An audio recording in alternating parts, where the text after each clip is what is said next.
오키노 TV 영상은 특정 단어나 상세한 설명은 하고 있지 않습니다. 영상 시청 전에 커뮤니티에서 글을 확인하신다면 훨씬 도움이 되실 거라 생각됩니다. 여러분 그거 아시나요? 컨저링 3편이 개봉 예정이라고 합니다. 그 집에 관해서는 예전에 다룬 바가 있지만 개봉 기념해서 만들어 봅니다. 그게 아니어도 예전 영상은 차근히 새로 만들어서 올릴 예정입니다. 저는 정말 쫄보지만 공포영화를 참 좋아합니다. 그 중에는 무서웠다 로 끝나는 것과 에이 뭐야 라며 허세를 부릴 수 있는 영화, 그리고 와 진짜 잘 만들었다 라는 생각이 드는 영화가 있습니다. 여러 영화들이 있지만 저는 인시디어스 1편을 보고 깜짝 놀랐습니다. 처음엔 단순히 갑툭튀 영화라고만 생각했는데 내용도 재밌고 생각지도 못한 유령들의 모습에 나름 충격을 받았었습니다. 인시디어스 말고 애나벨 영화도 좋아합니다. 애나벨 시리즈 나오는 거 보면서 척키 시리즈처럼 되는 거 아닌가 싶기도 했었다죠. 시리즈들을 보면서 이건 좀 약한데? 싶은 것도 있었지만 대체로 재밌었던 것 같습니다. 컨저링은 박수 귀신이 있었는데 3편은 어떤 게 나올지 기대됩니다. 잠깐 이 집에 관련된 영화들을 소개하자면 1979년 아미티빌의 저주, 2005년 아미티빌의 호러, 요거는 여러분들도 아시는 데드풀의 라이언 레이놀즈도 나오고 클로이 모레츠라는 배우도 나옵니다. 그리고 2013년 개봉된 컨저링 역시 이 집을 소재로 한 영화입니다. 이 영화들은 어떻게 탄생하게 됐을까요? 안타깝지만 이런 공포 영화들은 실화를 기반으로 만들어지곤 합니다. 아미티빌 호러라고 불리우는 이 집에서는 대체 무슨 일이 있었을까요? 오늘 이야기 시작하기 전에 좋아요, 구독, 알람 한 번씩 부탁드리겠습니다. 구독 이미 하신 분들은 말고 안 하신 분들만 부탁드리겠습니다. 이런 류의 사건들을 보면 겉으로 보면 멀쩡합니다. 화목해 보이고 늘 밝은 사람들 같았다라며 전혀 문제가 없어 보였다고들 말하고는 합니다. 드페어 가족들 역시 주변에서 화목한 가정으로 인식되고 있었습니다. 아버지 로날드와 엄마 루이즈 드페어는 5자녀를 두었고 로날드 드페어 주니어는 그중 장남이었습니다. 로날드 부치 드페어 주니어는 1951년 9월 26일 뉴욕 브루클린에서 태어났습니다. 집은 금전적으로 어려움은 없었습니다. 아버지가 자동차 판매를 하며 나름 성공을 거두었고 중산층으로 자리매김을 했기 때문입니다. 그 시대에 그런 성공을 거둔 가부장적인 아버지는 권위주의적이며 고집이 어마어마했습니다. 사사건건 모든 것을 단속했고 부부 사이의 다툼도 잦았습니다. 대체 너희 아빠는 왜 그런다니? 그런 고집, 아집을 부리는 아버지를 미워하며 어머니는 자녀들에게 하소연을 했습니다. 어머니 역시 위압적인 성격이었다고 합니다. 아버지의 가장 큰 시선을 받고 있는 사람은 장남이겠죠. 장남이다 보니 거는 기대와 여러 가지 때문에도 더 눈에 띄었겠죠. 장남 로널드는 체중이 좀 과한 편이었는데 그 때문에 또래 동급생들의 눈에 띄고 맙니다. 학교에서도 집에서도 편하지 못한 생활들의 연속이었습니다. 그러다 보니 현실적인 것들을 피하고 싶어 나쁜 것에 손을 뻗었습니다. 그런 것에 의존하다 보면 얌전했던 사람도 화가 많은 사람으로 변하고는 하지 않습니까? 여러 문제들이 생기자 부모님은 정신과에 데려가 상담을 받게 했지만 본인이 그런 건 필요 없다고 했기에 진료는 끝이 나고 맙니다. 병원은 안 가지, 말은 안 듣지. 그런 아들을 달랠 방법을 고민하다가 돈을 쥐어주기 시작했습니다. 어느 정도의 돈을 쥐어주면 아마도 좀 평범해지겠지 하는 마음이었을 것입니다. 아직 학생인 그에게 무려 14,000달러가 쥐어졌는데 돈에 대한 개념도 없는 상태인 로널드가 그걸 어디에 몰아쓰겠습니까? 끊지 못한 마음을 달래는 그런 것들에 돈을 탕진했고 점점 더 감당할 수 없는 지경까지 이르르며 학교에서 쫓겨나고 말았습니다. 이렇게까지 됐으면 내 방식에 문제가 있구나 하고 생각할 법도 했지만 용돈을 쥐어주는 것을 멈추지 않았습니다. 아버지는 18살이 된 그에게 자신의 대리점에 나름 위치가 있는 자리를 내주게 됩니다. 그렇게라도 자리 하나를 주면 사랑고시를 하지 않을까 하는 마음이었을 것입니다. 그렇게 허울 뿐이었지만 출근을 하든 안 하든 월급을 주었습니다. 자리만 있으면 뭐합니까? 일을 해서 버는 돈이 얼마나 소중한지를 모르는데 그걸 아껴 쓸 리가 있겠습니까? 그 돈은 여전히 허투루 쓰였습니다. 그렇게 정신과 몸에 나쁜 것들을 많이 하다 보면 당연히 문제가 생기기 마련이지 않습니까? 어느 날 친구와 함께 사냥을 나가게 됐는데 갑자기 도구를 친구에게 내밀더니 또 돌변해 아무 일 없었다는 듯 행동했습니다. 또 한 번은 도구를 아버지 앞에 내밀기도 했었답니다. 다행스럽게도 도구가 오작동되어 아무 일도 없었습니다. 아마 이때 아버지는 많은 것을 느끼지 않았을까요? 그의 말썽은 계속해서 이어졌습니다. 있어도 적은 것이 돈 아니겠습니까? 로날드 역시 놀면서 받는 돈임에도 부족함을 느꼈던 듯합니다. 그래서 대리점 돈을 횡령하기 위해 방법을 생각하다가 친구와 짝짝꿍하게 됩니다. 못난 아들이었지만 아버지는 믿었을 것입니다. 1974년 10월 말 아들에게 2만 달러가 좀 넘는 금액을 은행에 입금하도록 지시했습니다. 그는 그 돈을 친구와 반반 나누기로 하고 이를 꾸몄습니다. 돈을 누군가가 가져갔다고 했으니 경찰이 찾아왔고 수사를 진행했습니다. 그런 계획을 짰으면 좀 조리 있게 연기도 하면서 차근히 설명해야 하지 않습니까? 그런데 갑자기 화를 냈습니다.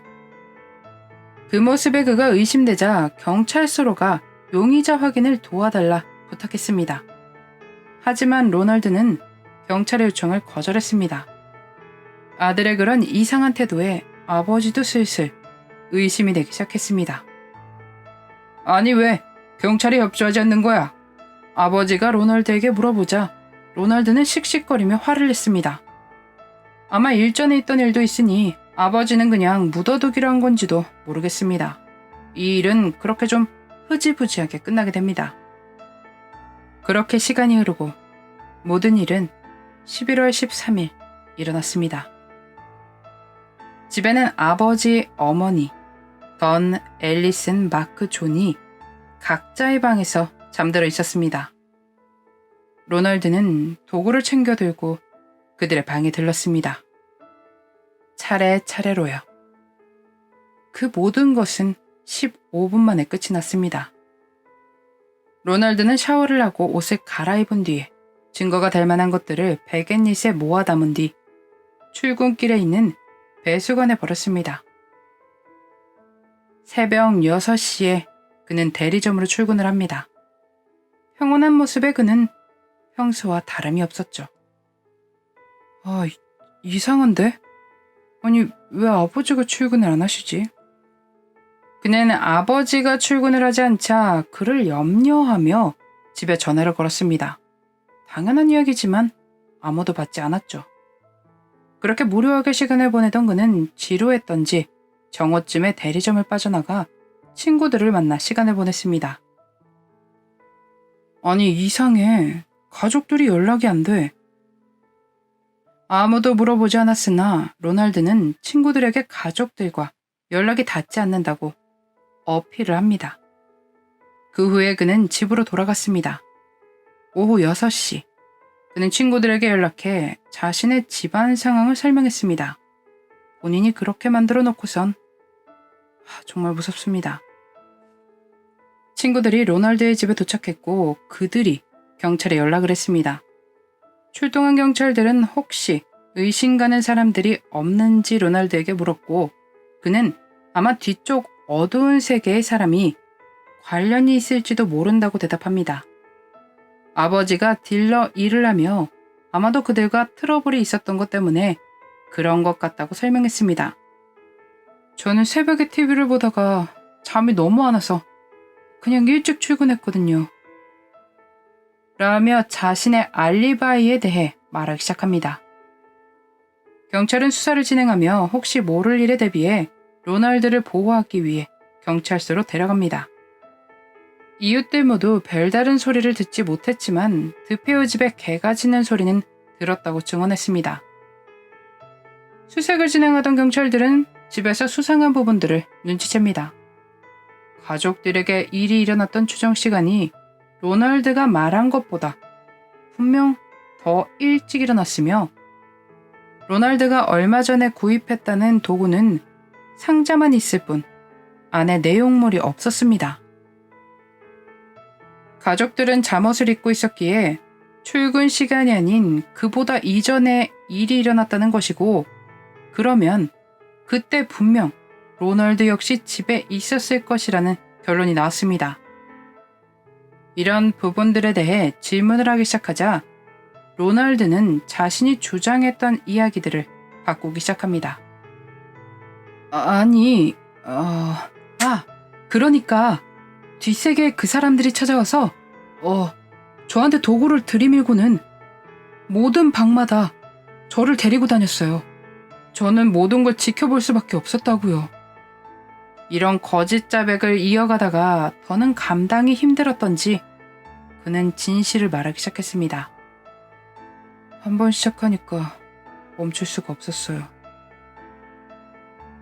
너무 빠르게 일어났어요. 사건이 발생하고 1975년 10월 14일 재판이 시작됩니다. 그의 변호사는 정신문제를 이유로 들기 시작했습니다. 로널드 씨는 무언가의 목소리를 들었다고 합니다. 이 말을 뒷받침하듯 로널드가 진료받았던 병원의 의사가 그가 신경과민에 시달렸고 분명 자신이 행동하고 있으면서 마치 다른 사람이 하는 것을 보는 것처럼 느꼈을 것이라고 증언했습니다. 그러나 검찰 측의 정신과 의사는 로널드가 반사회적이라고 증언합니다. 1975년 11월 21일 로널드는 2급으로 6건의 유죄를 선고받았고 6건 모두 연속으로 종신형이 내려졌습니다. 어떤 생각이었는지는 모르겠지만 그는 항소를 합니다. 항소도 기각되었고 그의 가석방 신청 역시 모두 거절됐습니다. 아니 이 사건에서 정말 신기한 점이 뭐냐면 도구에 소음을 줄이는 소음기를 장착하지 않았다는 것입니다. 게다가 이웃들은 그렇다 치더라도 가족들도 모든 소리를 듣지 못했다는 것이 놀랍습니다. 이 점에 대해서 로널드는 자신이 가족들이 잠들게 무언가를 사용했다 라고 했습니다만 여러 가지로 말을 바꾸는 그의 주장에 과연 신빙성이 있나 싶습니다. 그리고 위에 말했듯 개 짖는 소리는 들었지만 다른 소리는 못 들었다는 이웃들. 이러다 보니 또 다른 사람이 있는 것이 아니냐며 말이 나왔지만 그것을 입증할 만한 어떠한 것도 나오지 않았습니다. 사건이 일어나고 당연한 얘기지만 그 집은 악명 높은 집이 됩니다. 소문에 소문이 몸을 불리며 더더욱 무서운 곳으로 자리매김했겠죠. 실제로 일어난 일이 있다 보니 가능했을 것입니다. 그리고 그가 형을 피하기 위해 재판에서 주장했던 누군가의 목소리를 들었다. 그가 그렇게 하라고 했다. 라는 주장에 한몫했고 그것이 누군가에게 영감을 줘 소설과 영화들이 탄생하지 않았나 싶습니다. 게다가 유령이 나와도 이상하지 않은 상황이죠. 이 사건이 있고 나서 그 집에 들어가 살게 된 루츠 가족의 이야기가 담긴 소설이 나오게 됩니다. 이 책은 그 집에 머무는 동안 겪게 된 정말 미스터리한 이야기들이 담겨 있다고 합니다. 컨저링에서도 다른 내용이었죠. 그들은 1975년 12월 18일에서 1976년 1월 14일까지 머무르다 급하게 이사를 나왔습니다. 그렇게 미스터리한 현상들로 다시 한번 유명해진 곳에 여러 유명 연구가들이 그 집을 찾아와 증명해 보려 노력했습니다. 그렇게 많은 사람들이 스쳐 지나가며 유명한 사진이 나오게 되는데 바로 이 유령 사진입니다. 이 사진은 조작되었다는 이야기도 있기에 믿거나 말거나입니다. 저것이 가짜더라도 개인적으로는 미스터리한 일들이 일어났을 것 같습니다. 너무나 갑자기 벌어진 일에 가족들이 본인들에게 무슨 일이 있었는지도 모르고 여전히 집에 머물고 있는 것은 아닐까요? 그의 동기는 알려진 바가 없습니다. 보험 때문인 것 같더라 라는 이야기도 있지만 이것도 확실하진 않습니다. 그는 왜 어느 날 갑자기 그런 일을 벌인 것일까요? 로널드 부치 드페오의 그날의 미스터리였습니다.